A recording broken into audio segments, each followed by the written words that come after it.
यंदा कृषीथॉन नव्या दमाने 24 ते 28 नोव्हेंबर दरम्यान एबीबी सर्कल जवळील ठक्करडोम येथे आयोजित करण्यात आले आहे। कृषी क्षेत्रातील नवनवीन तंत्रज्ञानाचे माहितीपर स्टॉल्स, जाणकारांशी भेटी, चर्चासत्राच्या माध्यमातून समस्यांचे निराकरण, कृषी पिकांची मार्केटिंग, प्रयोगशील शेतकऱ्यांचा गौरव करण्यात आलाय। यावर्षी प्रदर्शनात कृषी क्षेत्रात कार्यरत असलेल्या राज्य, देश आणि परदेशातील नामांकित 300हून अधिक कंपन्या व संस्था सहभागी झाल्या आहेत। दरवर्षी जवळपास 1.5 लाखांहून अधिक शेतकरी या प्रदर्शनाला भेट देतात। कृषी निविष्ठ उत्पादक, बियाणे, कृषी अवजारे, ट्रॅक्टर, ठिबक व तुषार सिंचन, फवारणी यंत्रे उत्पादक कंपन्या, बँका, विमा कंपन्या, कृषी विद्यापीठे, कृषी संशोधन केंद्रे, कृषी विज्ञान केंद्रे, विविध कृषीपूरक उद्योग, रोपवाटिका, अन्न प्रक्रिया उद्योग तसेच कृषी विषयक शासकीय विभागांचा प्रदर्शनात सहभाग असेल। कार्यक्रमाच्या वेळेस नाशिकचे पालकमंत्री दादासाहेब भुसे, हरिश्चंद्र चव्हाण, माजी खासदार दिंडोरी साहिल न्याहारकर, आयोजक देवदास पिंगळे, माजी खासदार विजू नाना पाटील, संस्थापक अध्यक्ष Nada, Nashik agro dealers association, Arun Mulane, उपाध्यक्ष Nashik agro dealers association, Navin Bundela, सहाय्यक महाप्रबंधक Punjab national bank, Jayant Javbhave, bar association of India सदस्य नवीन बुंदेला, सहाय्यक महाप्रबंधक पंजाब नॅशनल बँक, हरिश्चंद्र चव्हाण, माजी खासदार Dindori, Mahendra Choria, chairman Yash group of companies, आदर्श मिलेट प्रक्रिया उद्योजक, आमदार सीमा हिरे यांच्या उपस्थितीत दीप प्रज्वलन करून कार्यक्रमाची सुरुवात करण्यात आली। या प्रसंगी शेतकऱ्यांना सन्मानित करण्यात आले आहे। नाशिकचे पालकमंत्री दादासाहेब भुसे आणि आमदार सीमा हिरे यांनी आपले मनोगत व्यक्त केले। अनेक व्यावसायिकांनी आपले उद्योग मांडले तर नागरिकांनी आपली प्रतिक्रिया व्यक्त केली आहे।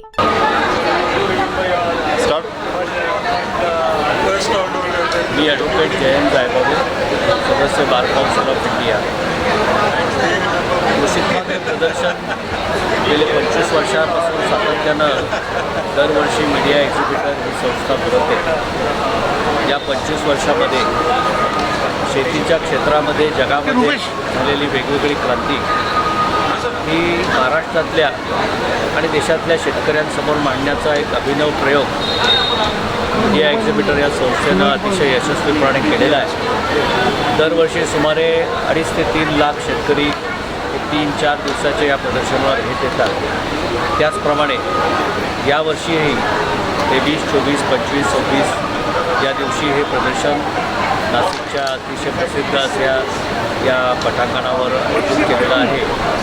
विशेष करून केवळ प्रदर्शन नाही तर या ठिकाणी आयोजित होणाऱ्या वेगवेगळ्या चर्चासत्रामधनं शेतकऱ्यांना वेगवेगळ्या प्रकारनं शेती करून उत्पन्न अधिक मिळवणं, त्याबरोबर त्याचं योग्य मार्केटिंग करणं, याचं ज्ञान जे दिलं जातं, अशा प्रकारचं मला वाटत नाही की देशामध्ये दुसरं कुठलं प्रदर्शन प्रत्यक्षपणे शेतकऱ्यांपर्यंत हे ज्ञान पोचवतं।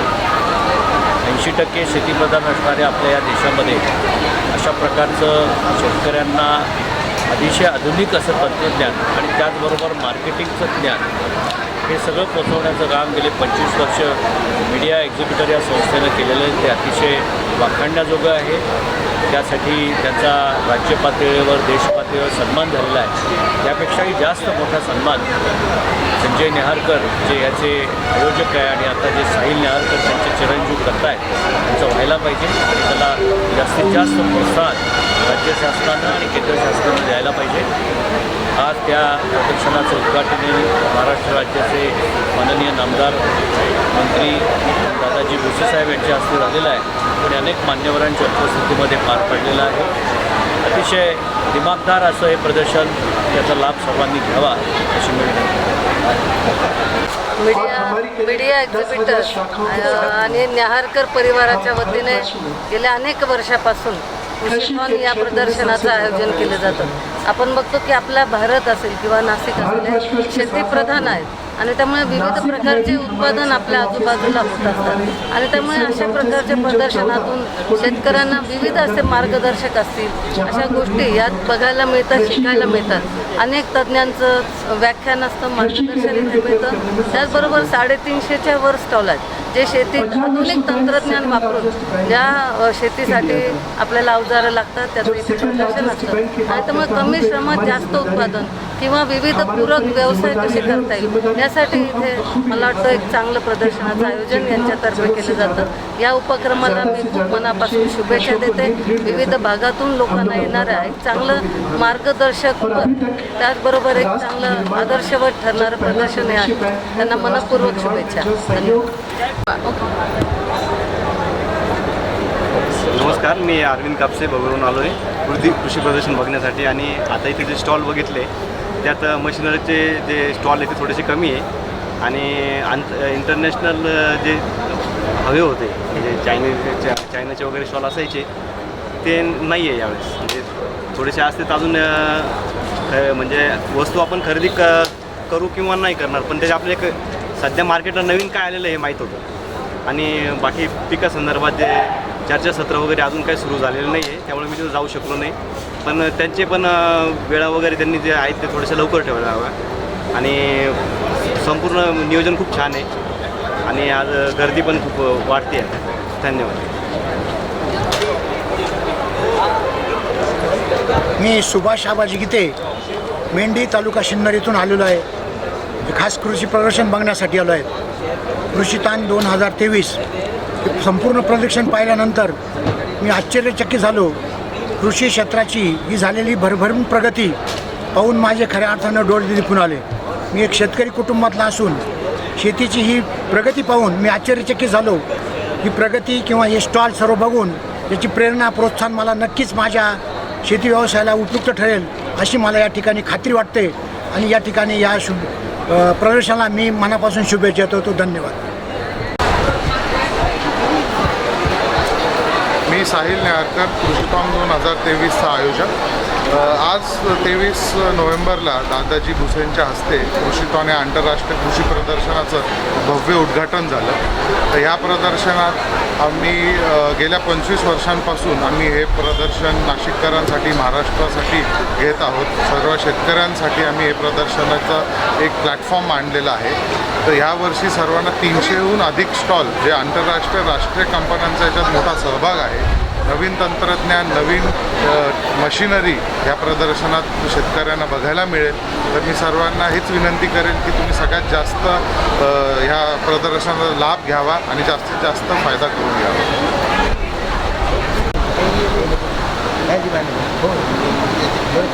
आजच्या आपल्या नाशिकच्या कृषीकॉम प्रदर्शनीच्या या कार्यक्रमापासून उपस्थित सन्माननीय देवीदासजी पिंगे साहेब, माननीय अजयजी बोरसे, माननीय रंजनजी ठाकरे, नरेंद्रजी ठक्कर, विश्वाजी नागरे, केतनजी शहा, नवीनजी बुंदेल, अरुणजी मुळाने, सर्व शेतकरी बंधू भगिनी आणि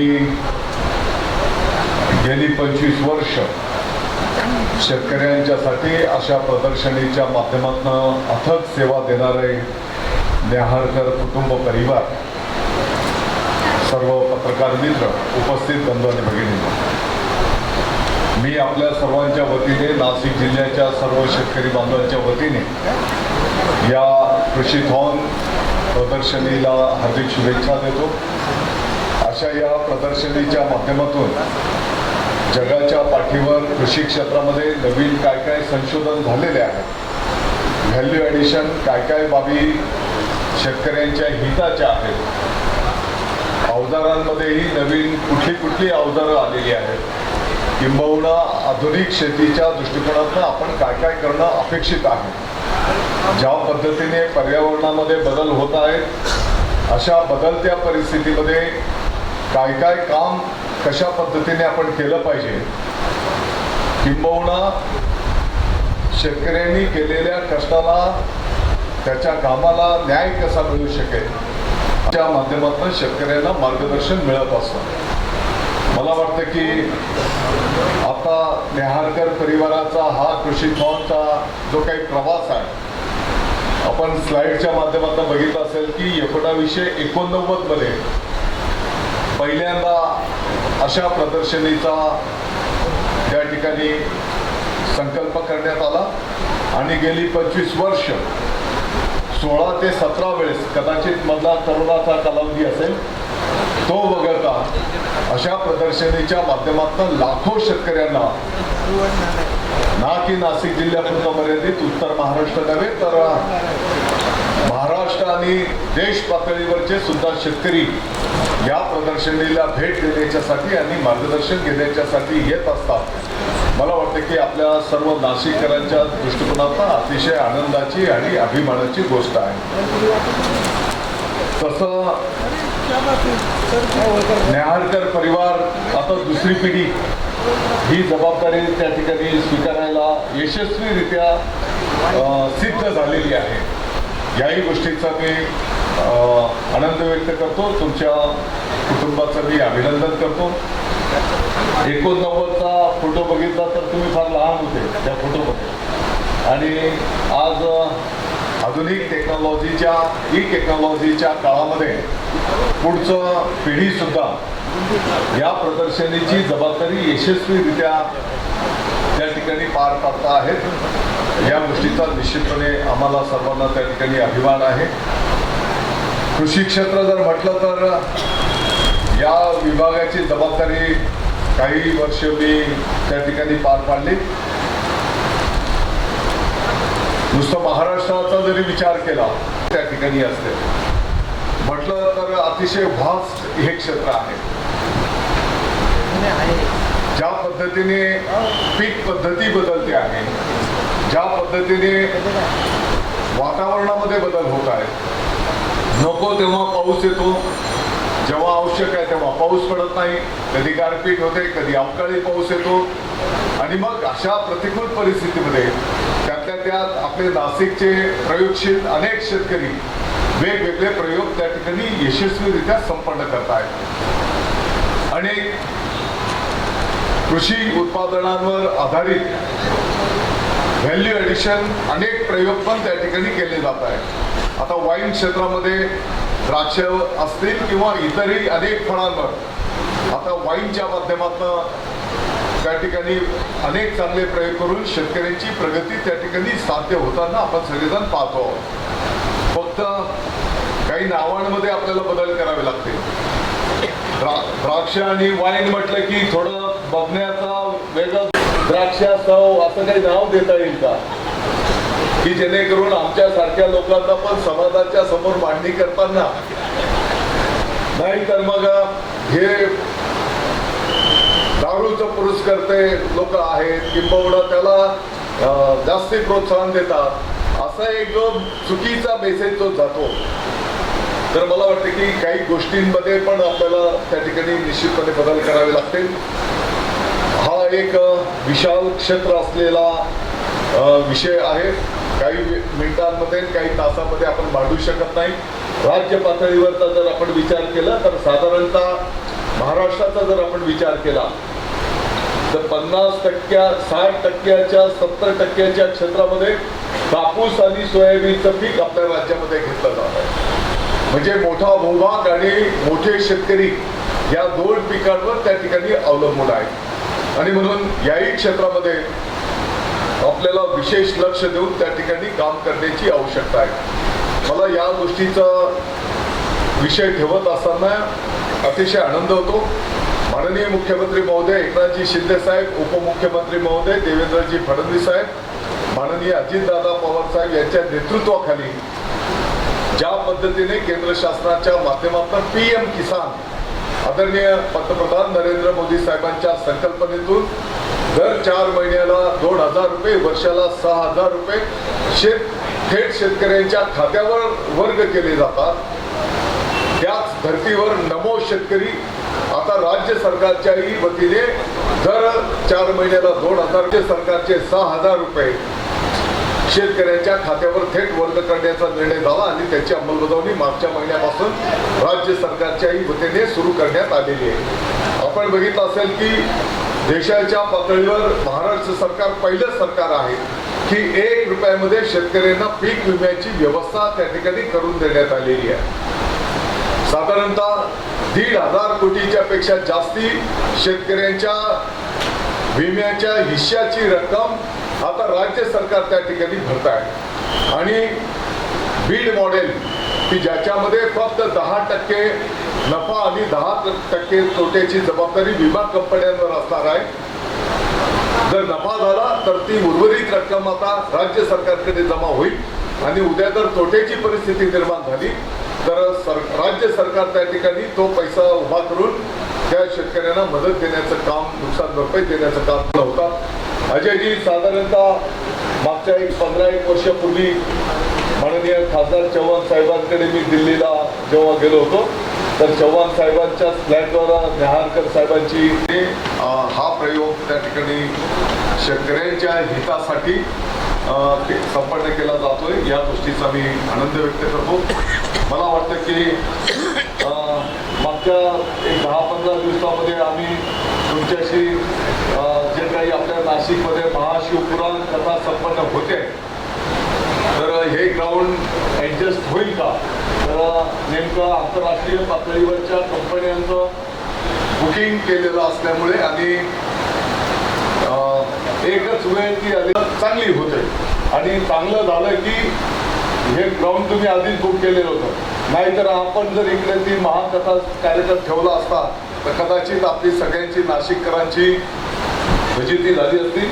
एवढा जनसमुदाय भाविक त्या महाकथेला त्या ठिकाणी उपस्थिती देत आहेत, भेट देत आहेत आणि म्हणून याही निमित्ताने मी आपला आभार व्यक्त करतो की तुम्ही चांगलं केलं की हे ग्राउंड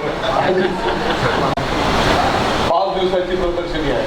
या 5 दिवसाच्या प्रदर्शनीच्या माध्यमातून या ठिकाणी 300 स्टॉल्स वेगवेगळ्या क्षेत्रातल्या माहिती या ठिकाणी उपलब्ध होणार आहे आणि विविध चर्चा सत्रांच्या माध्यमातून शेतकऱ्यांना मार्गदर्शन सुद्धा या ठिकाणी उपलब्ध होणार आहे आणि म्हणून हा एक चांगला प्रयोग.